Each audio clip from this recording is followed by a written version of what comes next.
There's something there in the distance, just above the waters, Noah said to his sons. It was something quite unusual for them to see. For some time, they had only seen water everywhere, and that was about it. But this time, in the distance, there was something else visible, clearly with a different shape. The water level is beginning to go down, Noah said. There, to my right, look, he continued as he pointed in the distance. Yes, Father, you're right, Japheth answered joyfully, to which Noah's oldest son Shem added, It looks like mountaintops. Praise the Lord, they all cried out in one voice. Here we are in the last episode of Noah's life. Welcome. Let's get on board again with Noah and his family and all the animals and birds he took with him on the ark. Last time, we all witnessed how God fulfilled his promise. Noah got into the ark along with his family and all the animals and birds that God commanded him to take along. Then the flood came, exactly as God told Noah. It rained very hard for 40 days, and the waters got so high that they rose above the highest mountains. Every living thing that moved on land perished. Birds, livestock, wild animals, all the creatures that swarm over the earth, and all mankind. Everything on dry land that had the breath of life in its nostrils died. Every living thing on the face of the earth was wiped out, people and animals and the creatures that move along the ground, and the birds were wiped from the earth. Only Noah was left, and those with him in the ark, just as God told them some time before. Now, let's find out what happened. The waters covered the earth completely for 150 days. That's about 5 months. After the 150 days period was over, God remembered Noah and all the animals that were with him in the ark. The Lord caused a strong wind to blow over the earth, and the floodwaters receded. Now the springs of the deep and the floodgates of the heavens had been closed, and the rain had stopped falling from the sky. It was God who sent the flood, and it was also God who made the waters go down. The water receded steadily from the earth. At the end of the 150 days, the water had gone down. The Bible tells us that in the 7th month, Noah's ark came to rest on the mountains of Ararat. To give you an idea of where that is, here's a bit of geography. Ararat is a mountain range in the Anatolian Plateau in Turkey.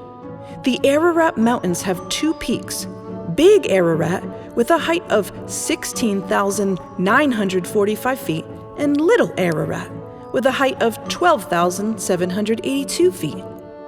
Can you imagine how high up the water had reached?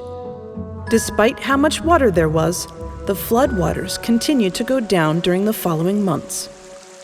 In the 10th month, on the first day of the month, Noah and his sons were in the ark when suddenly Noah noticed something. Look, there's something there in the distance, just above the waters, Noah said to his sons. It was something quite unusual for them to see. For some time they had only seen water everywhere, and that was about it. But this time, in the distance, there was something else visible, clearly with a different shape. The water level is beginning to go down, Noah said. There, to my right, look, he continued as he pointed in the distance. Yes, Father, you're right, Japheth answered joyfully, to which Noah's oldest son Shem added, It looks like mountaintops. Praise the Lord, they all cried out in one voice. After 40 days, Noah sent out a raven that went back and forth until the waters dried up on the earth. Then Noah sent out a dove to see if the water had receded from the surface of the ground. But the dove found no place to land and returned to the ark because there was water all over the earth. Noah reached out his hand and took the bird, and brought it back to himself in the ark. "It seems that the waters did not recede yet enough for us to leave the boat," said Noah. "Let's wait 7 more days, and then we'll send the dove out again." This time, the dove came back to him in the evening, and there was something in its mouth. Noah and his sons were now curious to see what the dove had brought back. "It seems it has something in its mouth. What could it be?" Noah wondered. "Could it be there is dry land out there?" When the dove approached them, they saw that it was holding a freshly plucked olive leaf. Then Noah and his sons understood that the ground was almost dry. He waited another 7 days and released the dove one last time. But the dove never came back to him. So, in the 601st year of Noah's life, on the first day of the first month, the waters had dried up from the earth. Noah removed the covering from the ark, and he looked out the window and saw that the surface of the ground was dry. It had been so long since Noah and his family had seen or set foot on ground, but finally, the flood was over. They were so happy. Still, Noah and his family did not come out of the ark until the Lord commanded them to do so. When it was finally time, God spoke to Noah and said, "Noah, come out of the ark, you and your family, and bring out every kind of living creature that is inside the ark with you. From now on, let them be free so they can multiply on the earth and be fruitful and increase in number on it." At the Lord's command, Noah got out of the ark. He and his wife, his sons and their wives, and all the animals and creatures that had been in the boat with him. What do you think was the first thing Noah did when he got out of the ark? No, he did not examine the land. He did not look for fruits or vegetables either. He didn't throw a party to celebrate the fact that they had finally gotten off the boat after so long.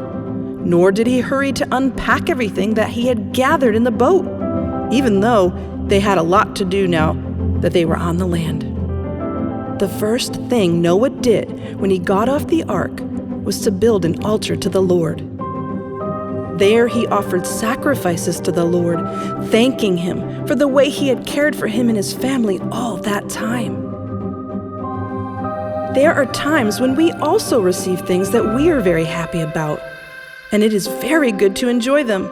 But the important lesson we can learn from Noah is that when we receive a gift, we should have a thankful heart. Next time you receive something special, or maybe you just eat some of your favorite food, don't be in a hurry to enjoy it. Remember first to thank the Lord. He's the one from whom we receive every good gift. Give thanks to God in your heart, and then to the people who gave you the gift. Let me tell you one thing. When you give thanks for a gift, you will be able to enjoy it all the more. Remember this. The Bible tells us that Noah's sacrifices pleased the Lord, so God made this promise. "Never again will I curse the ground because of humans, even though every inclination of the human heart is evil from childhood. And never again will I destroy all living creatures as I have done." And what's more, God wanted to reward Noah's obedience and decided to make a covenant with him. God told Noah, "I now establish my covenant with you and with your descendants after you and with every living creature that was with you, the birds, the livestock, and all the wild animals, all those that came out of the ark with you, every living creature on earth. I establish my covenant with you. Never again will all life be destroyed by the waters of a flood. Never again will there be a flood to destroy the earth." Then God continued, "This is the sign of the covenant I am making between me and you and every living creature with you, a covenant for all generations to come. I have set my rainbow in the clouds, and it will be the sign of the covenant between me and the earth. Whenever I bring clouds over the earth and the rainbow appears in the clouds, I will remember my covenant between me and you and all living creatures of every kind. Never again will the waters become a flood to destroy all life. Whenever the rainbow appears in the clouds, I will see it and remember the everlasting covenant between God and all living creatures of every kind on the earth. So God said to Noah, "This is the sign of the covenant I have established between me and all life on the earth." This was the first time a rainbow appeared.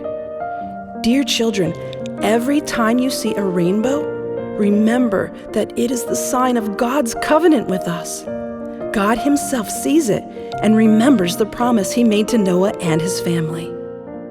We've reached the end of our story. What a special story! This journey with Noah has truly been a beautiful and exciting one, hasn't it? Noah was a man who obeyed God even when it was difficult. We have so much to learn from him. We enjoyed being able to accompany Noah throughout his adventure with God. We look forward to having you with us on other Bible stories, which we are sure you will find as captivating as this one. Produced by David and Goliath Productions. If you liked this episode, give us a like and a 5-star rating, and remember to tell your friends about us. You can rewatch this episode along with the rest of this series on YouTube on the DG Bible Stories channel. You can also find our series in audio format on most podcast apps. We invite you to check out the Noah in the Ark original song on our DG Bible Songs channel on YouTube, where we frequently post Christian songs and animations for children.